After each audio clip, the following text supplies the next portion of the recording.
UP के बलिया में हुए सनसनीखेज गोलीकांड की खबर पर हम लगातार बने हुए हैं। 500 लोगों की भीड़ मौजूद थी। इलाके के एसडीएम और डीएसपी मौजूद थे, लेकिन पुलिस प्रशासन के बड़े अधिकारियों के सामने एक शख्स की सरेआम गोली मारकर हत्या कर दी गई। क्या इसे ही कानून का राज कहा जाता है? क्या अपराधियों में कानून का खौफ खत्म हो चुका है? ये तस्वीरें बेहद खौफनाक हैं। जब आरोपी धीरेन्द्र सिंह ने जय प्रकाश पाल नाम के एक शख्स पर गोली चलाई तो वहां 500 से ज्यादा लोगों की भीड़ मौजूद थी। गोली चलते ही वहां अफरा तफरी मच गई, भगदड़ सी मच गई। लेकिन आरोपी धीरेन्द्र सिंह ने सरेआम खुलेआम 20 से 25 राउंड फायर किए और जय प्रकाश पाल को करीब से गोली मार दी। पीड़ित परिवार का आरोप है कि पुलिस ने मौके से मुख्य आरोपी धीरेन्द्र सिंह को पकड़ लिया था, लेकिन बाद में उसे भाग जाने का मौका दिया गया।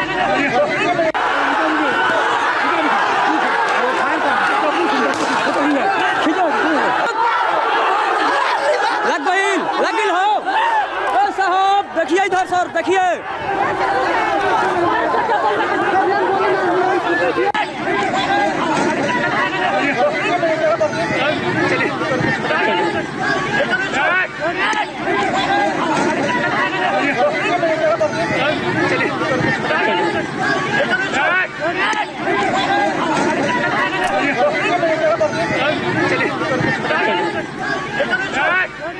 हमारे संवाददाता विशाल प्रताप सिंह इस पर और ज्यादा अपडेट के साथ इस वक्त हमारे साथ जुड़ चुके हैं। विशाल, कुछ खबर मिल पा रही है धीरेन्द्र सिंह को लेकर के पुलिस क्या कह रही है?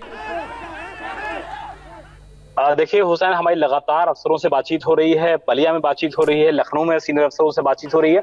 सभी का कहना है कि उनके पास इनपुट्स हैं, जल्द से जल्द धीरेन्द्र सिंह को गिरफ्तार कर लिया जाएगा। इस मामले में जो एफआईआर हुई है उसमें 25 अज्ञात लोगों के खिलाफ और 8 नामजद लोगों के खिलाफ एफआईआर हुई है। बताया ये जा रहा है कि अब तक एक नामजद आरोपी को, एक साथ में उसके सहकर्मी को गिरफ्तार किया गया है, यानी कि कुल अब तक इस मामले में 2 लोगों की गिरफ्तार मौजूद थे, सर्किल ऑफिसर मौजूद थे और सुरेंद्र सिंह इस वक्त हमारे साथ जुड़ चुके हैं। बीजेपी के चर्चित विधायक हैं, बेरिया से, बलिया के बेरिया से वो विधायक हैं। सुरेंद्र जी, बहुत बहुत शुक्रिया, आपने हमारे लिए वक्त निकाला। आपके क्षेत्र में इतना बड़ा खौफनाक गोलीकांड हुआ, कुछ खबर है आपको इसकी? और धीरेन्द्र प्रताप सिंह को आप जानते हैं? हाँ पत्रकारी, बिल्कुल जानता हूँ। धीरेन्द्र प्रताप सिंह सेना के रिटायर व्यक्ति हैं और वो जो है और अपने सेना के सैनिक संगठन के बैरिया तहसील के अध्यक्ष भी हैं। ये मैं इतना जानता हूं। सुरेंद्र जी, बताया जा रहा है कि वो आपके बहुत करीबी हैं और आपकी शय उन्हें हासिल है, ये आरोप परिवार लगा रहा है।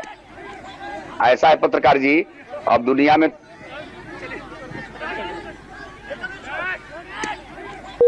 सुरेंद्र जी से हम फिर कनेक्ट होने की कोशिश करेंगे। सुरेंद्र सिंह बलिया के बेरिया से बीजेपी विधायक हैं, स्थानीय विधायक हैं, और परिवार ये आरोप लगा रहा है कि आरोपी जो धीरेन्द्र प्रताप सिंह है वो स्थानीय विधायक का करीबी है और उनकी शय उसको हासिल है। एक बार फिर से सुरेंद्र सिंह हमारे साथ जुड़ चुके हैं। सुरेंद्र जी, आप अपनी बात पूरी कीजिए। पत्रकार जी, मैं 70,000 लोगों का मत पाया हूं, तो 70,000 लोग हमारे करीबी हुए। हम जो जितने लोग हमको वोट दिए हैं, मैं जब विधानसभा क्षेत्र का, बैरिया विधानसभा क्षेत्र का विधायक हूं, तो यहाँ के लाखों लोग मेरे करीबी हैं। हमारे यहाँ आते हैं, हमारे यहाँ से जाते हैं, उनका दुख पीड़ा सुनता हूं, उनका मदद करता हूं। तो करीबी तो सब माने जा सकते हैं। अब लेकिन किसी को करीबी होने के नाते किसी को डकैती करने का और किसी को गोली चलाने का इजाजत नहीं है। कोई भी होगा उसको जो भी संविधान पर व्यवस्था होगी दंड मिलेगा। लेकिन एक मुझे आप सबसे आग्रह ये करना है कि आप लोग पत्रकार हैं और केवल एक पक्षीय जो है समाचार चल रहा है, आपको बिल्कुल नहीं सुरेंद्र जी, दोनों पक्षीय समाचार चल रहे हैं, आपको हम सुन रहे हैं। 6 महिला आपको सुन रहे हैं। अगर धीरेन्द्र प्रताप की तरफ से कोई अपनी बात रखेगा उनको सुनेंगे, पीड़ित परिवार उसकी बात सुन रहे हैं।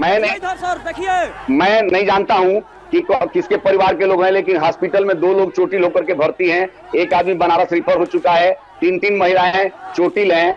आखिर जो है दोनों तरफ से झगड़ा हुआ है। झगड़ा अच्छा चीज नहीं होता है, तो जो जिस अंश में गलती किया है, जब झगड़ा हो गया प्रशासन के सामने यही जो दुख का विषय है वो दुर्भाग्यपूर्ण है। लेकिन झगड़ा हो गया तो केवल प्रशासन जो है वर्तमान समय में केवल एक पक्षीय कार्रवाई करके प्रशासन अपने धर्म का निर्वहन नहीं कर रहा है। मेरा आपसे भी प्रार्थना है कि जो है जो भी हो, नहीं तो आप दखल दीजिए सुरेंद्र जी। चलाए हैं तो गोली चलाने के सजा में जो उनका दंड मिलना चाहिए मिले। लेकिन साथ साथ जो लाठी डंडे से और ईटा पत्थर से मार करके महिलाओं को चोटिल किए हैं, उनको भी दंड दिलाने के लिए पत्रकार सुरेंद्र जी, सूबे में आपकी सरकार है, आप स्थानीय विधायक हैं, आप आरोप नहीं लगाइए, आप इसमें कदम उठाइए, आप काम कर सकते हैं वहां। आप क्या मौके वारदात पे गए? आपने क्या पीड़ित परिवारों से मुलाकात की? मैं पीड़ित परिवारों के यहाँ मिलने गया था। मैं वहां पर सब प्रशासन के लोग थे, उन्होंने कहा कि जो है अभी किसी नेता को यहाँ जाने नहीं दिया जा रहा है, इसलिए मान लीजिए हम लोग संवैधानिक उस पर हैं। मेरी पूरी हमदर्दी है पीड़ित परिवार के प्रति, और जो भी लोग जिस तरह का काम किया है उसको दंड मिलना चाहिए, मिलेगा भी। लेकिन साथ साथ ये जरूर है कि अभी वर्तमान समय तक जो है जो महिलाएं चोटिल हैं, उसके बारे में हम पत्रकार भाइयों से निवेदन करते हैं कि अभी विषय तो आना चाहिए कि लाठी डंडे से मार करके महिलाओं को चोटिल कर देगा, एक का हाथ टूट गया है, एक का पैर टूट गया है, क्या ये अपराध नहीं है? ये छोटा अपराध है। तो छोटा अपराध का भी दंड मिलना चाहिए, और बड़ा अपराध यदि धीरेन्द्र सिंह किए तो उसका भी दंड मिलना चाहिए।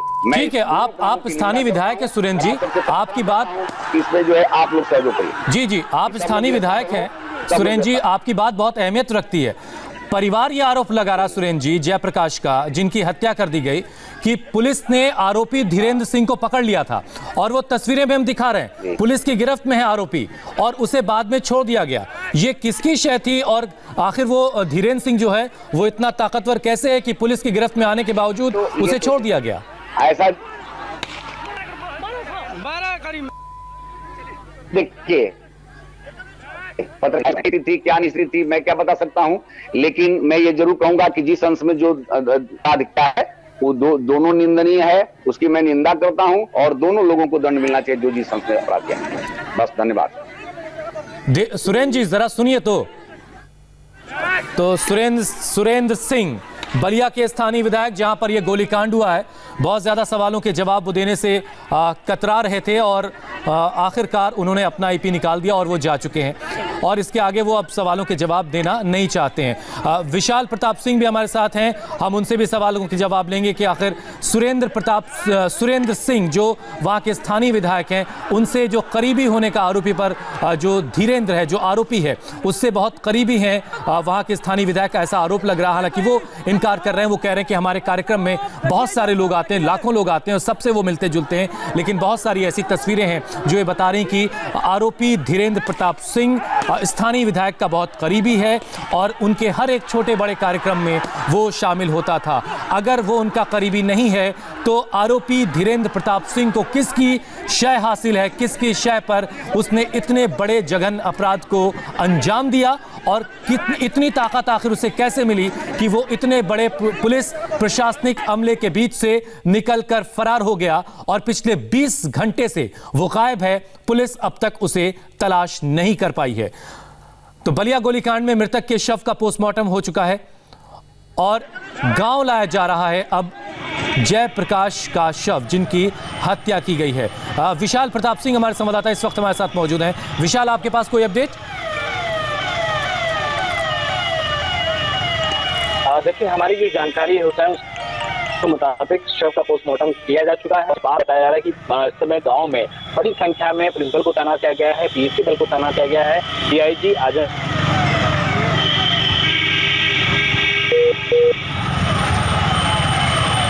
विशाल से हम फिर से जोड़ने की कोशिश करेंगे।